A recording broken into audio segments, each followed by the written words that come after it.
PDI Perjuangan akan memecat kader partai yang terbukti tidak mendukung calon gubernur dan wakil gubernur Sumatera Utara Edi Rahmayadi dan Hasan Basri Sagala. Hal tersebut disampaikan Sekjen PDIP Hasto Kristianto usai Rakerdasus PDIP Sumut. Kader yang tidak mendukung akan diberikan sanksi pemecatan bagi mereka yang tidak disiplin. Hasto mengatakan bahwa Rakerdasus ini momentum terakhir. Setelah acara ini, menurut Hasto tidak ada lagi kader yang enggan untuk memenangkan pasangan Edi Hasan. Kita alami dalam dinamika politik kepartian.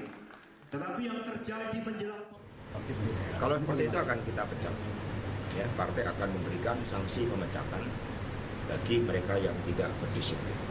Ini adalah momentum terakhir.